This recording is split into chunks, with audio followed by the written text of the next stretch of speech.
Thân chào cả nhà, không nên xem chùa đâu đó. Nhớ đăng ký, like, comment để ủng hộ team nha. Người lớn đột nhiên nhận được tin nhắn lạ. Có một số người xung quanh bạn bị hệ thống ràng buộc. Mục tiêu của họ là bạn. Vui lòng trong thời gian quy định xác định tất cả những kẻ tấn công xung quanh và không thể bị tấn công. Nếu không bạn sẽ chết ngay lập tức. Đếm ngược đến cái chết 364 ngày. Lúc đầu tôi nghĩ đó là một trò đùa, còn trêu chọc bạn thân rằng cô ta là kẻ tấn công. Nhưng khoảnh khắc tiếp theo, bạn thân hoàn toàn hoảng sợ, bị quạt trần đập chết trước mặt tôi. Từ nhỏ đến lớn, tôi luôn nghĩ kịch bản mà tôi cầm. Anh trai và bố mẹ luôn chiều chuộng, người thích, cũng vậy, trở thành bạn trai của tôi một ngày trước khi trưởng thành. Cho đến khi tôi nhận được tin nhắn lạ này. Lúc đầu tôi còn tưởng là ai gửi trò đùa. Tiện tay xóa đi, hôm sau dậy đi, tôi chợt nhớ ra tin nhắn đùa này. Muốn làm trò đùa cho bạn thân chơi. Cô có phải hệ thống không? Mục tiêu nhiệm vụ có phải là tấn công tôi không? Đừng giấu nữa. Nhanh cho tôi xem hệ thống như thế nào. Trong khi tôi đợi cô ấy đảo mắt nhìn lại quá khứ. Sau đó như khi mắng tôi, bạn thân bên cạnh tôi đột nhiên sửng sốt. Tay áo run lên, cái bát rơi xuống đất, sắc mặt lập tức liền trắng bệch. Làm sao cô biết? Sao cô biết được? Ánh mắt Tiểu Tiểu dừng lại trên mặt tôi, gần như hỏi tôi trong nước mắt. Biểu cảm vì sợ hãi có chút biến dạng. Bạn thân Tiểu Tiểu là năm thứ 2 trung học mới chuyển đến lớp tôi. Nghe nói là do cha mẹ thay đổi công việc, không thể không vào thời điểm quan trọng, chuyển đến một ngôi trường xa lạ. Gần như là ngày đầu tiên chuyển đến đây. Bởi vì cô ấy có cùng sở thích, và tôi trở thành bạn tốt. Chờ vào đại học, còn bởi vì không nỡ, chúng tôi đã chọn một trường đại học để tiếp tục tình bạn. Vì vậy, nhìn thấy cô ấy trông không đúng, mặc dù có chút nghi ngờ, nhưng tôi cũng vô thức chuẩn bị mở miệng an ủi cô ấy. Nhưng những lời bạn thân thì thầm, nhưng lại nhìn chằm chằm vào tôi tại chỗ. Rõ ràng là Thiếu Thanh tiến độ cuối cùng rồi. Rõ ràng là có thể thành công ngay lập tức. Làm thế nào nó có thể được tìm thấy ngay bây giờ? Gần như tiếng của cô ta bị mất, không có quạt trần mở trên mái nhà của cửa hàng ăn sáng. Bỗng nhiên rơi, trung tâm đang đập vào đỉnh đầu của người bạn thân nhất của tôi. Đó là thời gian cao điểm để ăn sáng. Cửa hàng đều là cư dân gần đó và sinh viên đại học. Khoảnh khắc quạt trần rơi xuống, ngay bên dưới chỉ có Tiểu Tiểu và tôi. Bởi vì tôi đứng ở khe hở của lá quạt không bị tổn thương, không một sợi tóc nào bị gãy, mà bị trực tiếp đánh Tiểu Tiểu đổ trên mặt đất. Hộp sọ gần như bị nứt, máu đỏ thẫm chảy ra từ tóc. Cô ta ngã xuống đất, co giật vô lực, ánh mắt vẫn nhìn về hướng tôi. Một khoảnh khắc im lặng của đám đông ăn uống xung quanh, rất nhanh lại bắt đầu la hét và thảo luận. Tôi nhìn chằm chằm vào màu máu đó một lúc, tôi chợt nhận ra chuyện gì đã xảy ra. Lúc này điện thoại lại nhận được tin nhắn. Nhưng khoảnh khắc điện thoại kết thúc, một tin nhắn vừa vặn nhảy vào mắt. Số lượng chiến binh còn lại 6 người chết đếm ngược đến 364 ngày. Tiểu Tiểu vẫn chưa lên xe cứu thương, đã được tuyên bố là đã chết, và tôi là người duy nhất điều tra loại này. Được bác sĩ đưa đến bệnh viện kiểm tra. Trong trường hợp có chuyện gì khác xảy ra, tôi đi theo y tá làm 2 bài kiểm tra. Sau khi lấy kim không có vấn đề gì, liền được đặt ở phòng bệnh lưu quan. Ngồi trên ghế bệnh viện, tôi run rẩy, lại lấy điện thoại ra, cứ nhìn mãi đêm qua. Và 2 tin nhắn vừa nhận được. Rắc rối. Tiểu Tiểu chết rồi. Ý cô ta nói gì trước khi chết? Vừa rồi là tai nạn, hay là cái gì khác bất khả kháng hệ thống? Cái chết, loại ma này nghe như chỉ tồn tại trong tiểu thuyết. Đùa là thật sao? Có thể là thật không? Tôi gần như điên cuồng nhập văn bản, muốn trả lời số lạ này. Nhưng từng cái một tin nhắn đều hiển thị gửi nhầm. Thất bại cái gì, đều không thể mang đến. Lúc này, mẹ tôi và nhân viên tư vấn nhận được thông báo từ bệnh viện, vội vã đến bệnh viện. Mẹ tôi đỏ mắt nhìn tôi từ trên xuống dưới. Sao lại giết Tiểu Tiểu? Có chỗ nào không thoải mái không? Cố vấn cũng quan tâm đến bạn học. Ổn chứ? Gặp người thân, cuối cùng tôi đã vượt qua cái chết trong sợ hãi, nước mắt không ngừng rơi. Tôi nắm lấy điện thoại và nhảy vào vòng tay mẹ tôi. Mẹ cười chết mất. Cười chết rồi. Do dự một lúc, mẹ tôi nghi hoặc mở miệng hỏi ai là Tiểu Tiểu. Tiểu bảo hôm nay ở bên cạnh con ăn sáng, sau đó bị... Cô gái, cô biết. Tôi không thể tin vào tai mình. Làm sao tôi có thể không biết bạn thân của tôi? Vậy, tôi yêu cầu giúp đỡ một nửa, nắm lấy nhân viên tư vấn bên cạnh. Cố Tiểu. Lớp bên cạnh. Cố Tiểu, sống trong phòng ngủ. Nhưng đối mặt với sự kích động của tôi, tư vấn viên cũng chỉ cau mày nói. Bạn học Tiểu Tĩnh, bạn có thể thấy một cảnh như thế này, hơi kích thích. Phòng ngủ 304 không có bạn học Tiểu Tiểu. 2 người trước mặt không giống như giả vờ. Lúc này cũng không có ai đùa với tôi. Bọn họ thật sự không nhớ Tiểu Tiểu. Tôi mở miệng hít thở sâu hàng chục ngàn lần để có thêm oxy, giữ cho não tỉnh táo.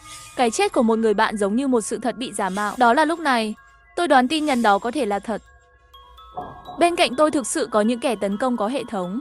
Và nếu tôi trước sinh nhật tiếp theo không thể tìm thấy những kẻ tấn công này hoặc bị tấn công, tôi sẽ chết. Ban đầu mẹ tôi định đón tôi về ở, nhưng tôi gần như không nghĩ nhiều nên đã từ chối. Nghĩ đến tin nhắn, nghĩ đến thân phận bị xóa bỏ của cố Tiểu Tiểu và những tên cướp ẩn nấp bên cạnh tôi bồn chồn. Những người này muốn tấn công tôi. Tôi không biết mục tiêu của chiến lược này là gì, tình yêu, tình bạn hay gì đó. Nhưng miễn là hệ thống của họ muốn tấn công, tôi nhất định sẽ thông qua nhiều phương tiện khác nhau xuất hiện trước mặt tôi. Nếu ở nhà, có lẽ một số kẻ tấn công sẽ hoàn thành nhiệm vụ, tìm cách giới hạn tôi. Nhưng tôi không biết chiến lược của họ có giới hạn thời gian không. Nhưng tôi có giới hạn thời gian. Nếu không tìm thấy họ, tôi sẽ chết. Đứng trước lớp học quen thuộc, tôi hít thật sâu vài hơi, đẩy cửa vào. Đã có rất nhiều bạn học đến rồi. Ngay khi tôi vào, nhiều đôi mắt liền rơi vào trên người tôi. Sau khi tôi tự ý tìm một chỗ ngồi, rất nhiều bạn học đã nghe tin tức, vội vã đến quan tâm đến tôi. Từ nhỏ đến lớn tôi đều rất nổi tiếng. Tôi đã từng cảm thấy tự hào vì điều này. Nhưng giờ phút này, một bên tôi miễn cưỡng nở một nụ cười nhỏ, cảm ơn sự quan tâm của họ. Một bên nhìn không dấu vết. Mọi người xung quanh tôi, bạn trai vội vã chạy tới, thầm tức chen vào đám đông. Nắm tay tôi nào, bé yêu. Em không nói với anh chuyện lớn như vậy. Em không biết, anh đã sợ chết khiếp khi nghe tin sáng nay. Những lời quan tâm của các bạn học xung quanh không ngừng. Người yêu ở trước mắt, trong mắt cũng đều là đau lòng và nứt nẻ. Đây là một cảnh quen thuộc trong quá khứ. Theo tôi bây giờ, không khác gì bị một đám ác quỷ mặt không có vải để giết. Trong này có kẻ tấn công không? Sẽ là ai? Hoặc tất cả họ đều là những kẻ tấn công? Tôi không thể tin được ai, cũng không dám biểu đạt ra một chút. Không có gì sai cả. Tôi cố gắng nhìn ra điều gì đó, nhưng có vẻ như mọi người đều có liên quan. Tôi đã nghiên cứu tin nhắn lại này rất lâu rồi. Tìm thấy một vấn đề. Nếu tôi xác định được kẻ tấn công nhân sự này, tôi phải làm sao đây? Chẳng lẽ mỗi người đều phải giống như bạn thân sao? Nhận được sự thừa nhận của bên kia mới được tính sao? Nếu như có người chỉ là đánh chết không thừa nhận, vậy thì tôi không nhất thiết phải thất bại. Khi tôi nghĩ về tất cả những điều này, điện thoại lại nhận được tin nhắn. Vui lòng nhập tên của kẻ tấn công mà bạn đã xác nhận. Nếu xác nhận bên cạnh không còn kẻ tấn công nữa, vui lòng nhập không? Tôi nhìn chằm chằm vào tin nhắn đó. Ngẫu nhiên nhập tên của một bạn học trong lớp. Quả nhiên lại nhận được tin nhắn. Hôm nay hết cơ hội nhập. Cơ hội nhập tiếp theo sẽ được làm mới sau 24 giờ. Xin vui lòng chú ý một ngày, chỉ có một cơ hội để xác nhận danh tính của kẻ tấn công. Nếu xác nhận không thành công, thời gian còn lại giảm 50 ngày. Khi thời gian còn lại dưới 50 ngày, dừng thời gian khấu trừ, bạn sẽ ngày càng ốm yếu cho đến khi chết. Xin lưu ý rằng tin nhắn này chỉ được nhắc một lần. Đếm ngược đến cái chết 313 ngày. Đếm ngược đến báo cảnh sát 50 ngày. Tôi hối hận vì không nên nhập tên bừa bãi. Lúc này khóa cửa liền truyền đến tiếng bị sai. Bạn cùng phòng đã trở lại, bởi vì tôi khóa trước.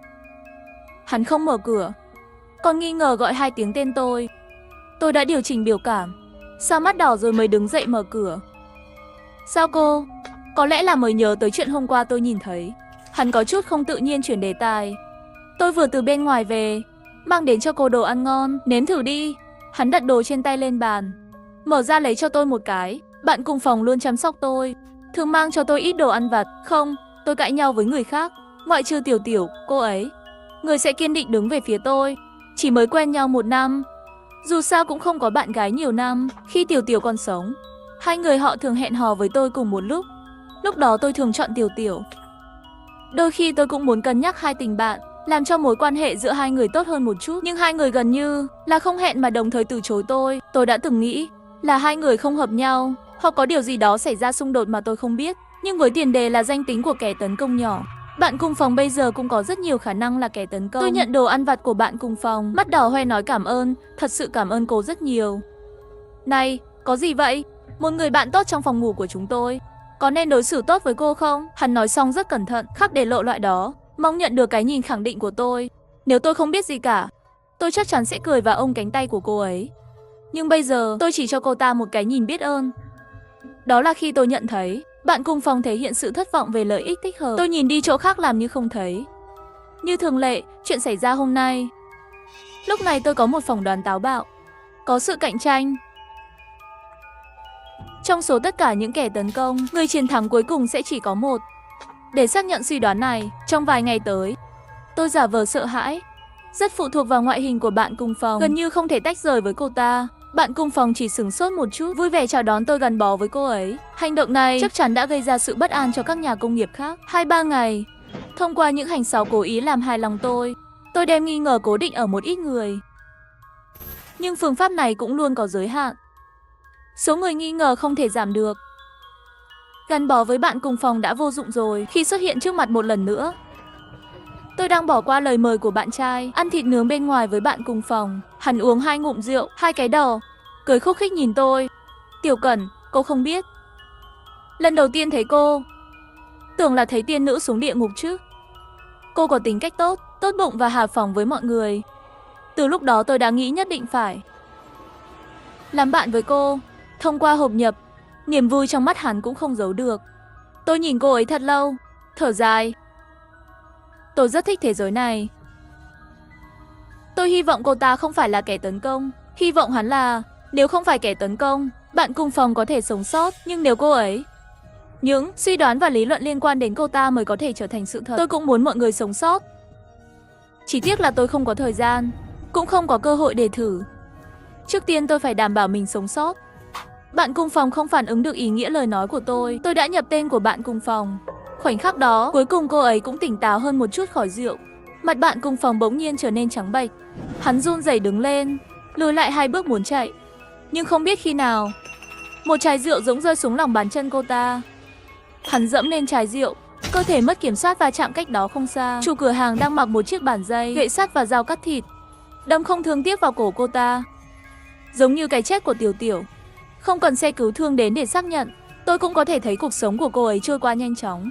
Khoảnh khắc cuối cùng của sự ghét bỏ, bạn cùng phòng vẫn đang nhìn tôi. Hình như cô ta muốn hỏi tôi điều gì đó, nhưng máu phun ra, làm cho hắn ngay cả động tác đơn giản cũng không làm được. Cứ như vậy mở mắt không dậy. Trong tiếng la hét và thảo luận đầy sợ hãi của cửa hàng, tôi nhìn người bị đổ máu run rẩy. Xin lỗi, tôi thầm nói. Rồi tôi nhắm mắt lại. Nhìn đi. Là nhân chứng đầu tiên, tôi lại được đưa đến bệnh viện. Cảnh sát hỏi xong tình hình, yêu thương vỗ vai tôi. Chỉ là tai nạn, mọi người đều khuyên nhủ tôi như vậy. Kể cả bác sĩ, cùng với nhân viên tư vấn và mẹ tôi, người đã đến bệnh viện một lần. Chỉ nữa. Có tôi biết đó không phải là tai nạn. Lần này xảy ra chuyện, mẹ tôi phớt lờ sự phản đối của tôi, buộc tôi phải ở bệnh viện vài ngày. Cuối cùng vẫn không yên tâm, nói trực tiếp với nhân viên tư vấn để tôi về nhà ở. Lần lượt gặp phải chuyện này, tư vấn xa sợ tôi có vấn đề gì phải chịu trách nhiệm. Sau khi liên lạc với nhà trường thì nhanh chóng phê duyệt. Sau khi về nhà, tôi đã thử nhập 2 ứng cử viên đáng ngờ nhất. Kết quả một cái đúng một cái sai. Tôi bị trừ 50 ngày sống sót. Nhưng đã tìm ra một kẻ tấn công. Người đó là học sinh lớp 12, đã theo đuổi tôi khi tôi mới vào đại học, cho đến khi tôi đi chơi với bạn trai. Hắn mới dừng lại, nói muốn làm bạn một lần nữa. Cho dù là trong học tập, hay là trí tuệ thế gian hay gì đó, anh ấy đã giúp tôi rất nhiều. Nhưng trái tim ở đây dường như bị hỏng. Trong một thời gian dài sau đó, tôi nghi ngờ rất nhiều người. Nhập 2 lần rồi, nhưng tất cả đều sai. 4 người còn lại trốn rất sâu. Tôi không biết bắt đầu từ đâu. Khi bất lực, đột nhiên nhận được tin nhắn từ bạn trai. Tiểu Cẩn, có lẽ em đã đoán được rồi. Đúng là Thẩm Tước. Chúng ta gặp nhau đi. Anh đã tìm ra cách để chúng ta có thể sống sót. Đưa tôi xuống lầu. Bạn trai lập tức bóp điếu thuốc trên tay. Anh đã tìm ra cách nào? Kẻ tấn công đang trên đường tấn công, sẽ có những nhiệm vụ khác.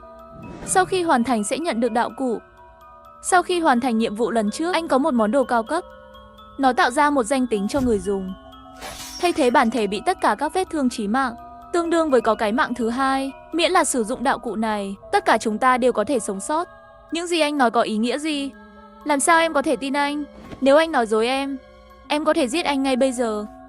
Những người đã chết vào tháng trước. Em đã xác nhận danh tính kẻ tấn công của họ phải không? Tiểu Cẩn, anh thừa nhận lúc đầu anh liên lạc em thực sự là vì chiến lược. Nhưng trong quá trình chung sống, anh thật sự thích em. Ngay cả khi em không nhận được đạo cụ này, anh vẫn muốn em sống. Anh đoán em có thể muốn tìm một kẻ tấn công xung quanh. Vì vậy, sử dụng phương pháp của anh để giúp em tìm thấy hai. Hắn rút từ trong túi ra một tờ giấy nhỏ, đưa cho tôi, cách nhìn bạn trai trìu mến. Rốt cuộc tôi không thể làm được, nhập tên hắn vào. Khi tôi điều chỉnh tâm trạng và lên lầu, tìm thấy cửa nhà không biết khi nào mở. Mẹ tôi đứng ở cửa và thấy tôi lên lầu, nắm tay tôi và nhìn một lúc. Nhìn thấy tôi ngoài đôi mắt đỏ ngầu, không có gì khác. vừa thở phào nhẹ nhõm, muộn rồi. Ngủ sớm đi, mẹ không hỏi gì cả, chỉ cần chạm vào đầu tôi. Tôi lại muốn nói lại ngừng nhìn bóng lưng hồi lâu. Cuối cùng không nói gì. Về phòng mình. Nếu mọi người có thể sống sót, tại sao phải ép người khác chết? Bây giờ có con đường thứ hai, tất nhiên tôi không thể chờ đợi để lựa chọn. Tôi chỉ nhìn thoáng qua tờ giấy mà thẩm tước đưa cho tôi, ném vào thùng rác. Thời gian sau, bạn trai mất mấy ngày.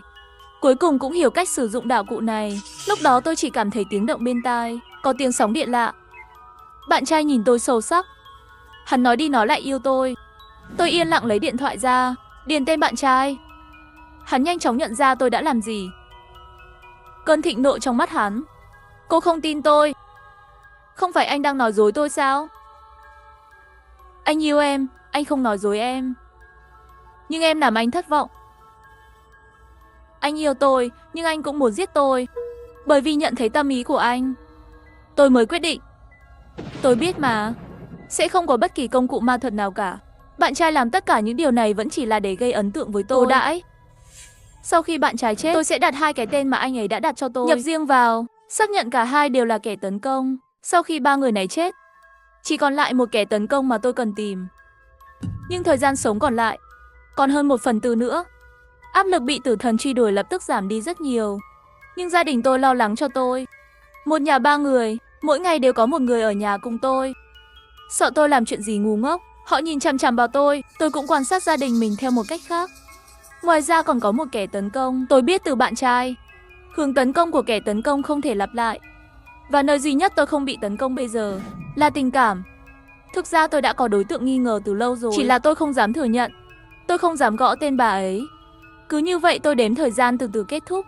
Tôi đã sẵn sàng cho cái chết. Nhưng tôi hoàn toàn không ngờ, điều đầu tiên tôi chào đón là cái chết của mẹ tôi. Ngoài ra còn có tin nhắn mới, xin vui lòng chú ý. Bạn đã tìm thấy tất cả những kẻ tấn công. Vui lòng xác nhận kết thúc trò chơi. Xác nhận trò chơi kết thúc, bạn sẽ nhận được xác nhận sinh viên mới.